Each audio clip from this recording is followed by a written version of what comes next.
On this week's edition of New York Now, New York State is facing economic devastation not seen since the Great Depression. That's from State Controller Tom DiNapoli. We'll ask him about the state's finances and more coming up.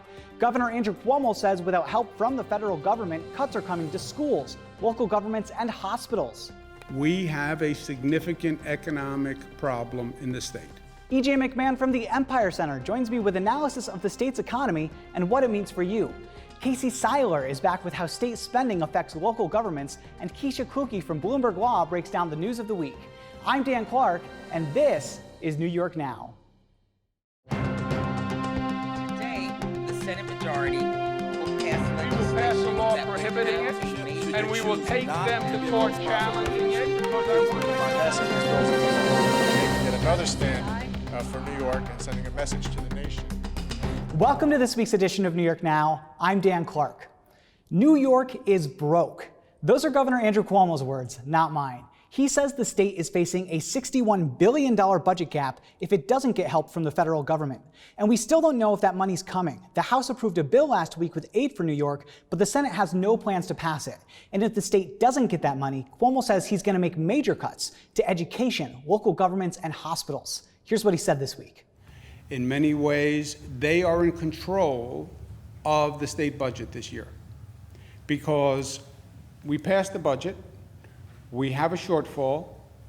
If Washington does not make up that shortfall, there will be cuts. And all of this comes as the governor continues to take heat for the state's handling of nursing homes during the COVID-19 crisis, and the legislature plans a surprise return trip to Albany. With me this week is Keisha Kluge from Bloomberg Law to discuss the week's news and more. Keisha, thanks for being on New York Now this week. Thanks for having me. So let's start with the nursing homes news this week. Help me understand, Keisha, because you've been following this. Why are people having differences of opinion over the governor's handling of nursing homes during this pandemic? I know that about a quarter of the state's deaths happen in nursing homes, but where does the governor play into that? Well, I think it goes back to the state was really trying to catch up on as it kind of was making up rules as it went along, right? Something happened, they tried to respond to it.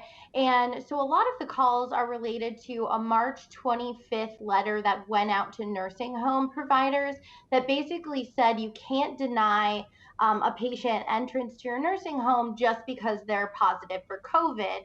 Now that advice later changed as that came at a time when we were trying to make sure that there was hospital capacity. So we didn't want people who didn't need to be in hospitals when maybe they had a bed that was available at a nursing home to be in the hospital, taking up room for other people as well. The guidance has since changed, and the Cuomo administration has made it clear that if a nursing home doesn't have separate staff, the ability to quarantine the person, if they're not capable of making them safely in there and not at risk to other residents, then they're not supposed to take those patients. However, because that initial guidance was a little bit different, and the number of deaths, there's about 6,000 confirmed and presumed deaths in nursing homes across the state. It just continues to decline, and people are saying, why did we mess up in the beginning? And there's a lot of criticism around it. So the governor's had a tough couple of weeks, both with nursing homes and with the state's finances. And he said this week and last week that we are facing what could be a $61 billion budget deficit because of the coronavirus. Keisha, how did we get here? Why is that number, how did we get to that number, and why is this disease having such an impact on our communities? Yes, so the $61 billion is actually over the course of 3 years. Right now, we're currently projecting a $13.3 billion deficit, and that's since our projections on the budget in January. That's a 14% decrease in revenue, and it's caused by a few factors. One, just the virus itself. It's really expensive to put all these things in place and have workers and have equipment and so forth. Also, the economy is at a standstill, so that revenue is not coming into the state. And then lastly, we also have the tax revenue. The state had shifted its tax filing deadline to July 15th. It was originally scheduled for April 15th, but we're aligning ourselves with the federal due date. And so we've actually had less people filing. As of the April 15th due date, 7 million people had filed, and that's 3 million less than normal. So that's $3 million people's worth of tax revenues that the state's also not getting. So we're in a sort of a host of issues that are all coming together to make this a major financial problem for the state for not only this year, but years to come. So what's going on the federal level? I know that the governor is asking the Congress for this money. The House, as we mentioned, did pass a bill. The Senate may not take it up, may or may not. What's happening there, I guess? Is it realistic for the governor to expect that we will get this, what is being called a blue state bailout by some, but is really just aid to the state? Mm-hmm. Well, we have seen some relief from the federal government in their previous stimulus packages, but it was more targeted toward fighting the virus and towards healthcare associated with the virus. And both Governor Cuomo, along with the National Association of Governors, have been calling for more aid, specifically targeted towards local governments, counties, and state level, so that and a little bit less strings attached to it, so it can't be, maybe it can be used for a host of issues instead of for just one specific purpose. And the federal government has yet to provide that in any of their stimulus bills. The governor did talk to President Trump in past weeks, and the president had said that he's hearing the plea from the states. He'll do his best to get it in the package, but of course it has to be an agreement on all sides on this. And like you said, the House has proposed it. The Senate is not necessarily, we're hearing there might be some aid, but maybe not to the extent that the House is giving. So in the interim, New York State is really facing this waiting game on aid. So we can't put a plan in place to adjust our spending revenue until we know the revenue that we have. All right, well, we will keep an eye on all of that. A lot of moving parts to watch. Keisha Kluge from Bloomberg Law, thanks so much for joining us here at the top of the show this week. Thanks for having me, and stay safe. New York State is facing economic devastation not seen since the Great Depression. That's according to State Controller Tom DiNapoli, who has a new report out about the state's finances. DiNapoli is the state's money manager, and during the COVID-19 crisis, he lost some of his oversight power over state spending. Karen DeWitt caught up with him over Skype. Mr. Controller, thanks for joining us, if remotely. Great to be with you again, Karen. I wanted to talk to you about a couple of reports you've done lately on the state's finances, and I think it's no surprise that it's not good at all. Now, you and I have been here a little while. We've seen our share of economic turndowns, state fiscal crises, but this is worse than anything we've ever seen, right? It's a deep turndown, and I think what's so different, Karen, is that it happened so fast. And of course, the timing from a state perspective is that it all hit in mid-March, the beginnings of it, right at the time that the state budget was being finalized. So it meant we had to put together, legislature and the governor to put together a budget that had a lot of assumptions and asterisks and placeholders dependent upon how the revenues would come in.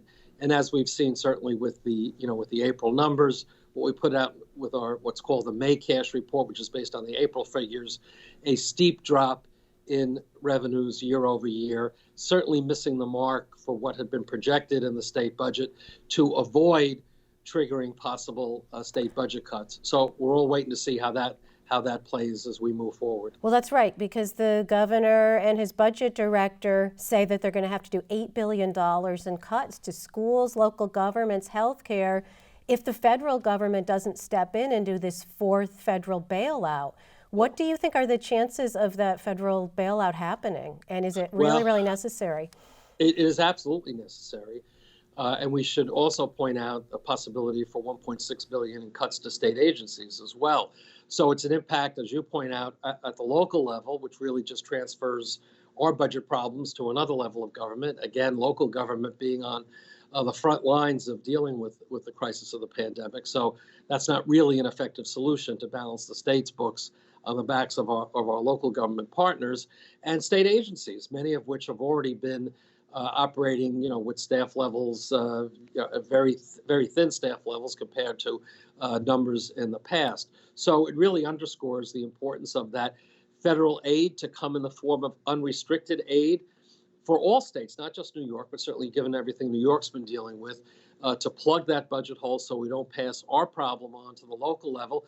And so the state can continue to respond to the pandemic crisis. But we also need that federal aid to our local governments as well, to our cities, our towns, our villages, because that's where the front line is in dealing with this issue in local communities. The other options are cuts, as we just talked about, borrowing, and the budget also provides extraordinary authority beyond the usual limits for there to be additional borrowing. Certainly, as we are in the month April, May, June, this quarter, we have some significant payouts, particularly with school aid. There may be a need, there probably will be. The financial plan anticipates about $4.5 billion in short-term borrowing. For cash flow, we certainly don't want to get in a situation where we're doing long-term deficit financing, because that will just set us back, for years to come. The only other option that some people talk about is raising taxes.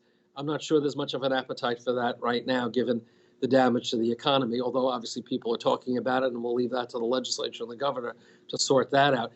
To me, Karen, it gets back to urgent. We need that federal assistance, and we need it as soon as possible. Right, because we've seen how long-term borrowing can definitely get the state into trouble. But analyzing the state finances isn't the only thing you do. Your office also has auditing powers. However, some of those auditing powers have been curtailed recently by Governor Cuomo when it relates to the contracts for COVID-19 related purchases. And some of them are big purchases or contracts. Like there's a big contract with Google to help the state's unemployment insurance system function better. And there was also a $69 million contract with a ventilator company in California that turned out to be phony. No ventilators materialized. Now, I should say the state did get some of the money back, but it doesn't, in retrospect, seem like a great decision. Does that concern you that you weren't able to look at those contracts before they went out? Well, this discussion, certainly predates the current crisis. And I certainly understand in the midst of a crisis, some of the emergency powers that were given to the executive make some sense. But I've always been of the opinion that we operate very efficiently and fast here. And having that other level of review, I think, is helpful to protect taxpayer interests and making sure the money's being spent appropriately. So we're still on the payment side of things. So I think we've approved now about $733 million worth of emergency payments. And we've been working very closely with the governor and his team, certainly early on for ventilators and personal protective equipment, trying to work as quickly as possible, working with Department of Labor to get those unemployment benefits paid out, because that's been an issue and a concern. But probably no surprise, there are people that have tried to take advantage of the situation.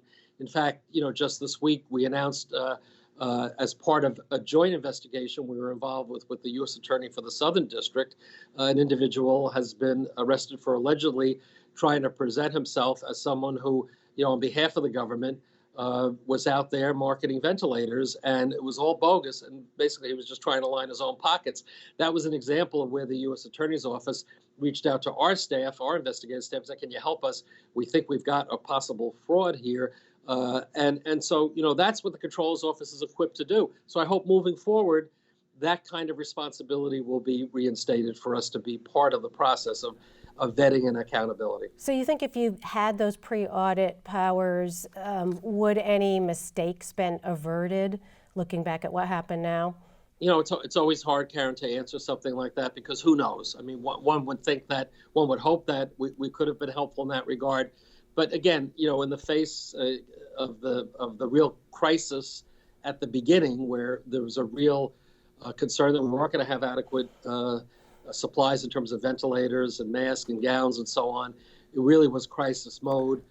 Probably no surprise that maybe in hindsight, some of those purchases, perhaps could have been more, even if they were valid, could have been at a better price. But thank God we're in a point where we're past the real crisis moment.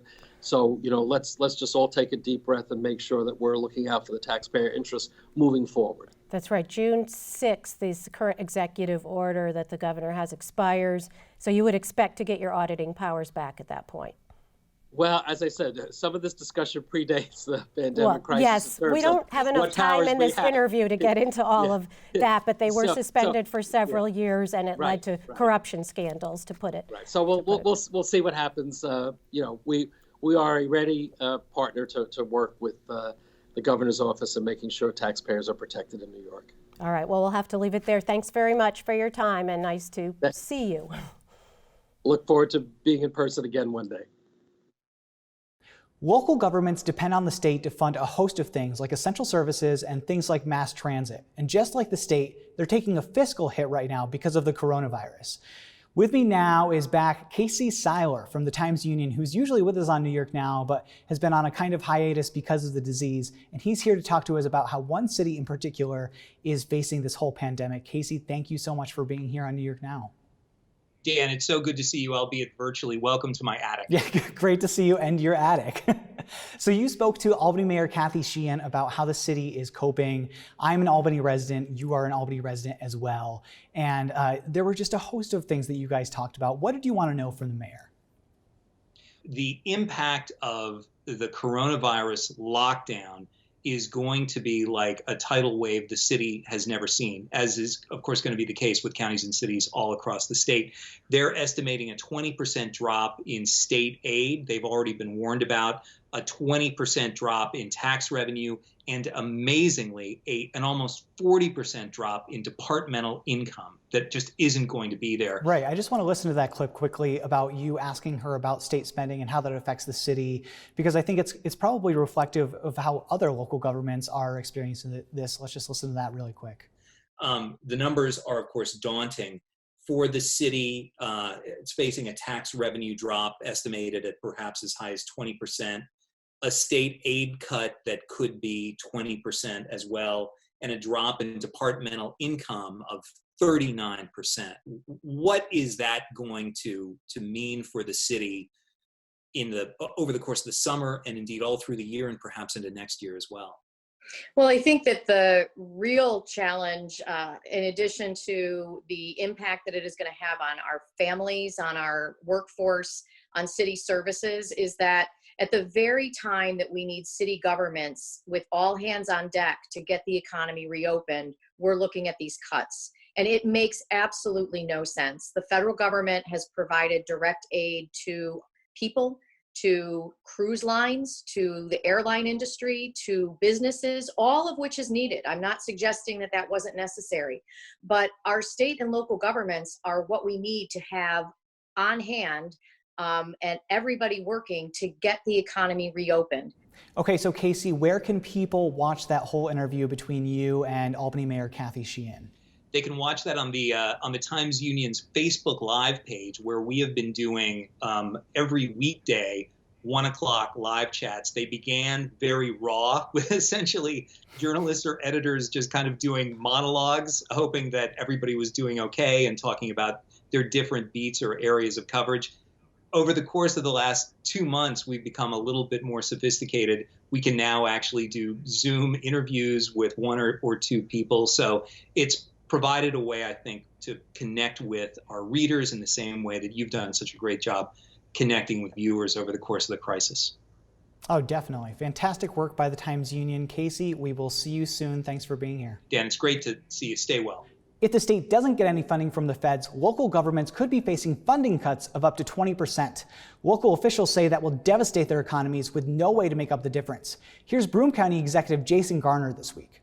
We're estimating that if the state comes and does cut us even 20%, our kind of best case scenario is a $30 million budget shortfall. And my hope is that the federal government will do this fourth round, and they will target helping the local governments that have been in the trenches fighting this ever since this started, and that's the counties.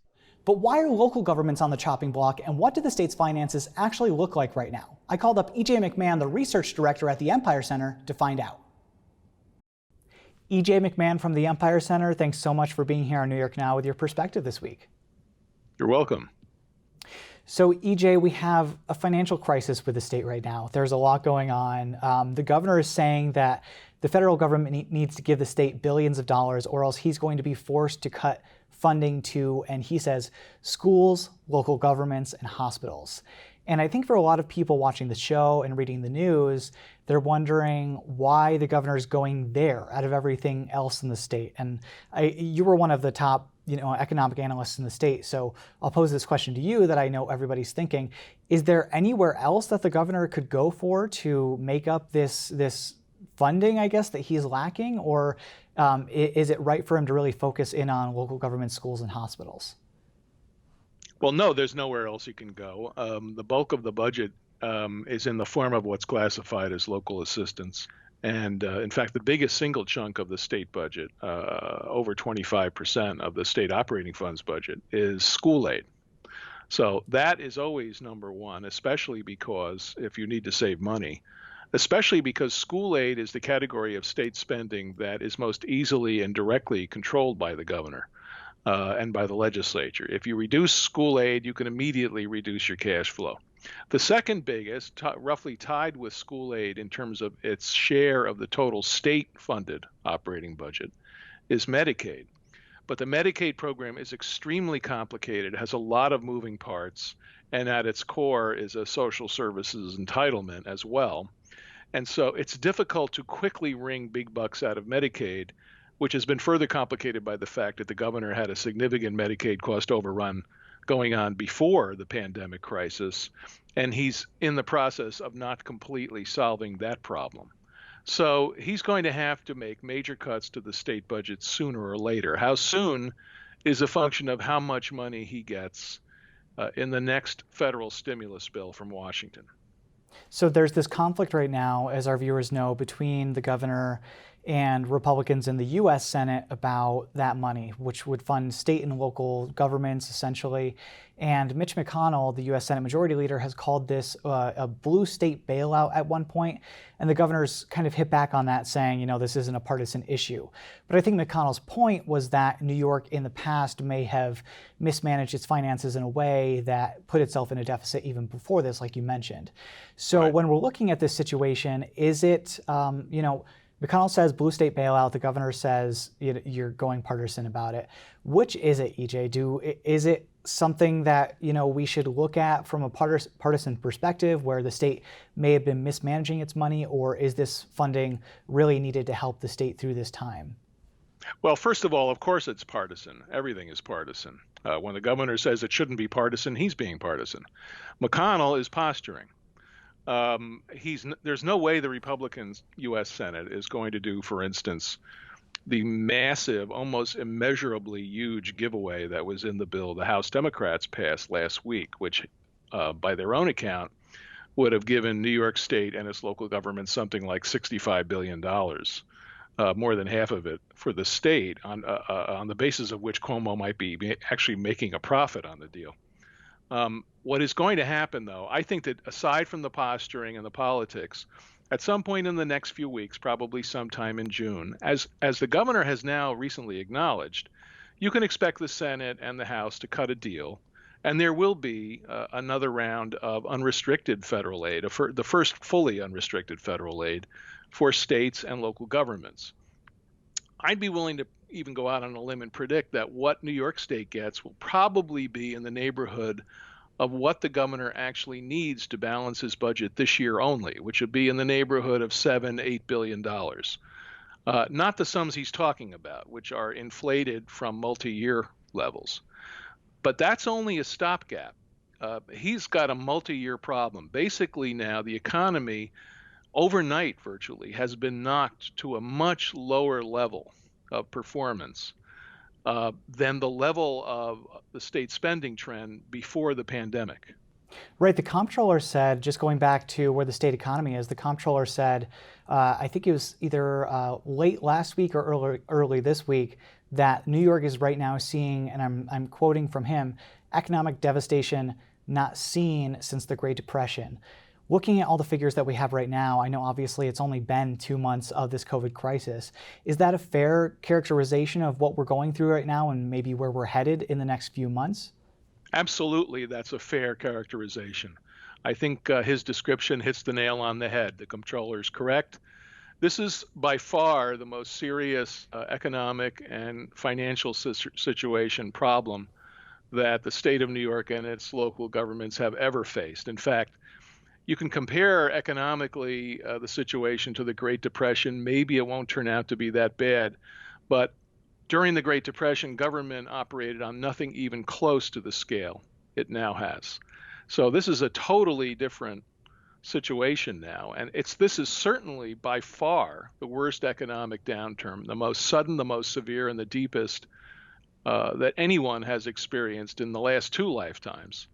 And state government and local governments have never had to cope with anything like this. And there's a limit even to the ability of the federal government just to provide wave after wave of aid. At a certain point, we're coming to crunch time, and there has to be a reckoning, as I said. And I think that there's going to be some very tough decisions have to be made, and some very significant decisions about reining in spending and restructuring government across the board.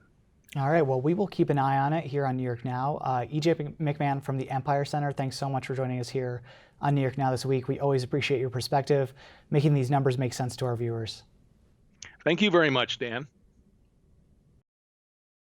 We have more coverage for you every day over on our website at nynow.org. And don't forget to follow us on social media at nynow_PBS. Until then, I'm Dan Clark. Thanks for watching this week's New York Now. Have a great week and be well.